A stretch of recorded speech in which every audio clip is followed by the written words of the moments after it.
So we started our tape here initially and went downstream.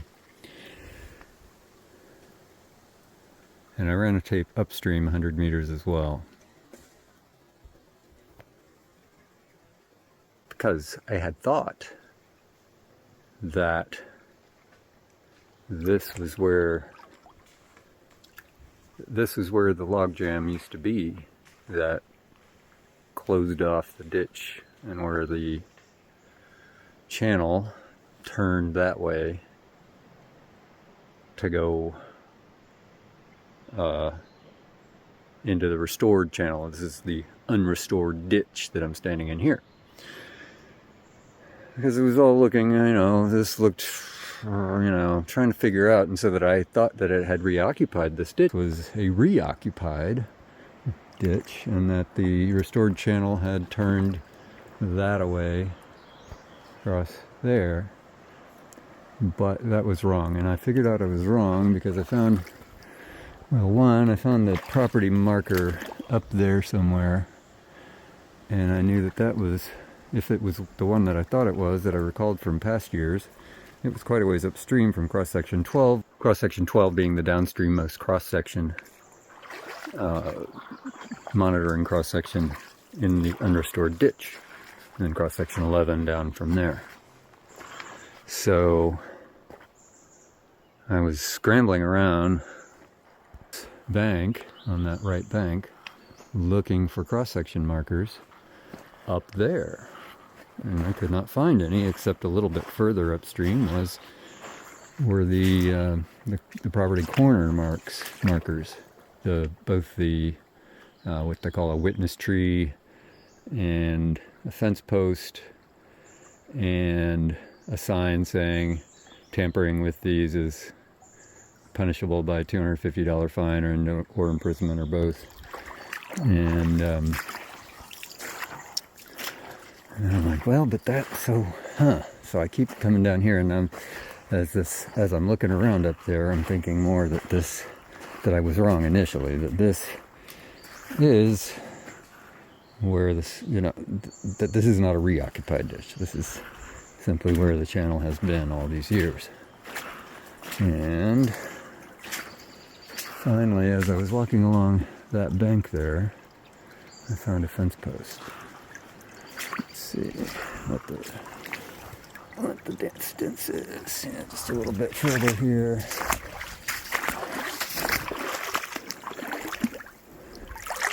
Yeah, here we go.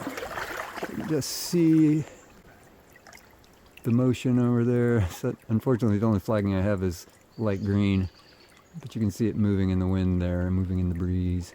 There's a fence post right there.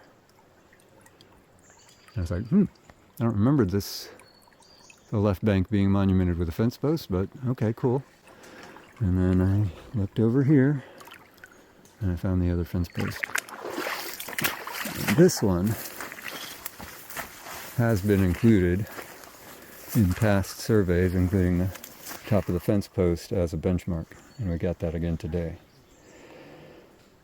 Now, back in the day, that fence post wasn't mostly buried like it is now. So that's pretty interesting, I think, that we're dealing with a significant amount of aggradation, at least on that bank over there.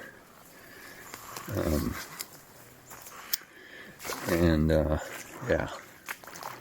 So yeah. Now, what is also interesting and what kind of threw me off was how fine the bed material is here. So we did a pebble count here. Quite a bit of sand, you can see. And back in the day, this was, at some point it was fairly normal gravel.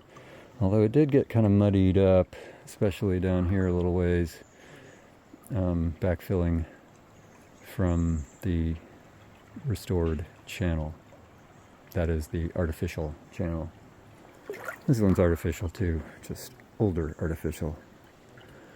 So all this bar here is aggradation filled in. I'm not sure, I couldn't swear that the level of the bed is all that much higher than it was back in the day, but and we'll have to look at the old data, pebble counts, to see whether the bed is finer, as I seem to recall it being. Anyway, students are down there a ways. They have, I think, taken the left turn that the channel takes and are going over to cross-section 11, which we found both ends of, which is cool. First time I've been able to find both ends of cross-section 11 in many years. And see that big tree, that big hardwood tree right there? That is near one end of cross-section 11 on the right bank. Quite a ways over the right bank, quite a ways past the right bank. So that's awesome. So we might even be able to tie that cross-section into past surveys, both by my students and by people monitoring this project for the Forest Service. Now, part of the point of this whole thing is to evaluate whether this is a successful stream restoration project. And of course the question is, how do you evaluate it?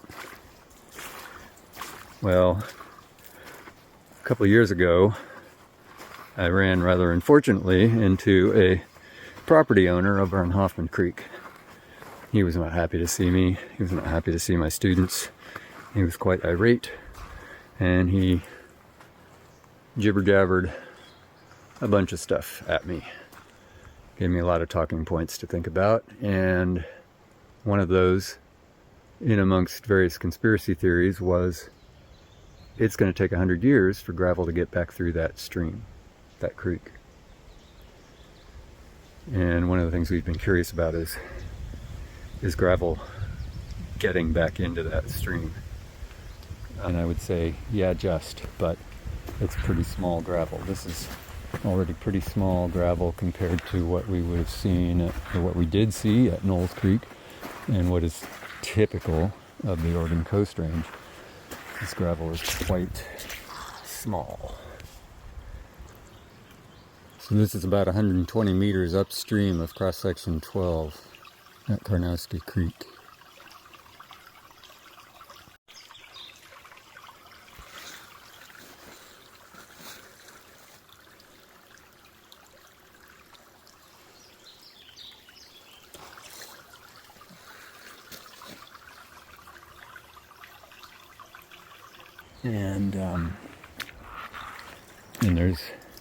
And it continues to get smaller and smaller as we get into the restored reach there, which I'll go ahead and walk down to.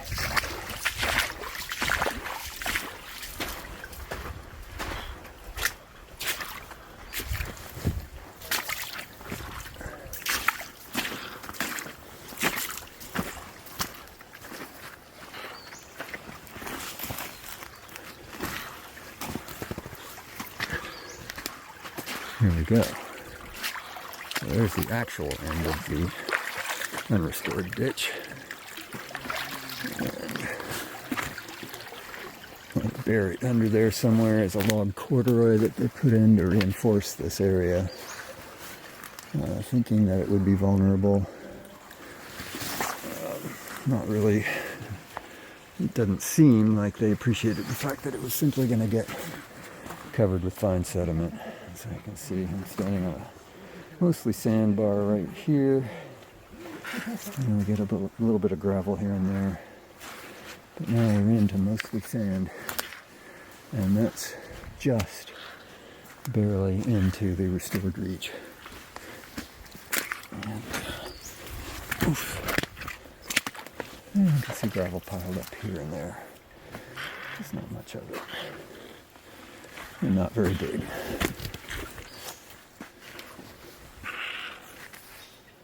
And here we have the intrepid students surveying the longitudinal profile.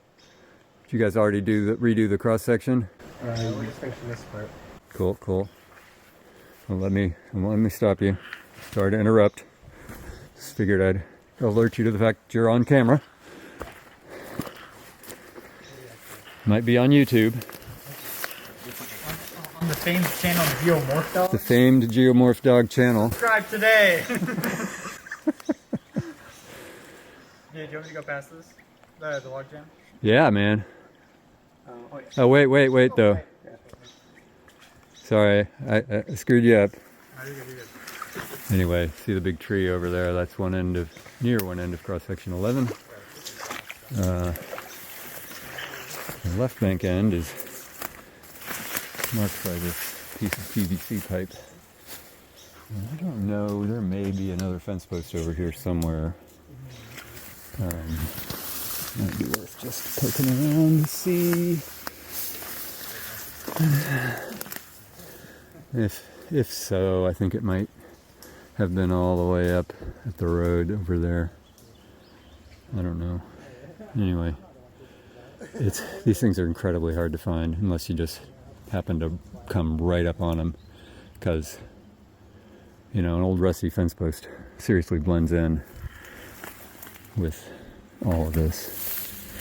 But we can go see the other one.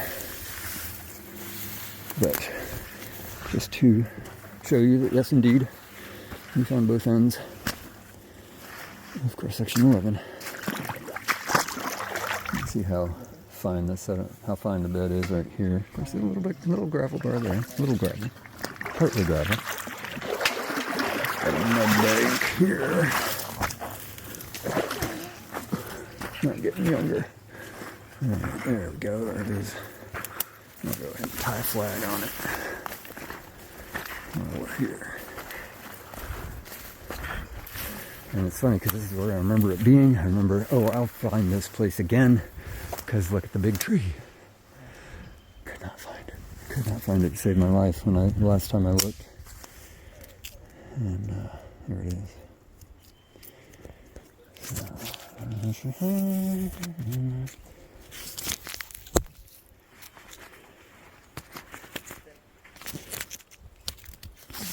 Flag. Head in my reach. Action shot.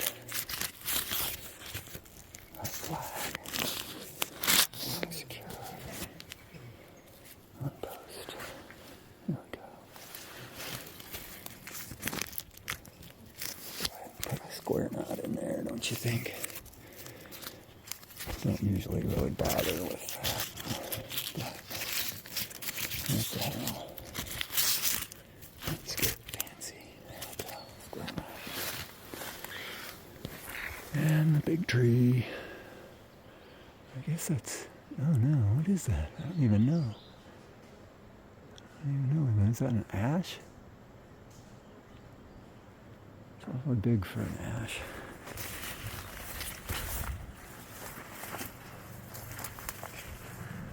Don't look like Oregon ash leaves, but they look like they might be ash leaves. There are, so this is, and Oregon ash doesn't get this big. There is another ash species that we find here in Oregon, usually in people's yards. And I don't remember what it's called, so that might be what this is. This was a homestead at some point.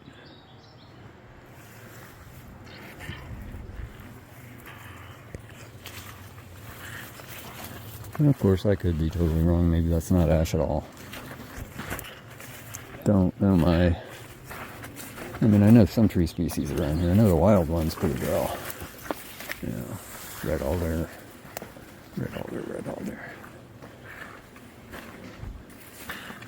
Say hello, Joshua.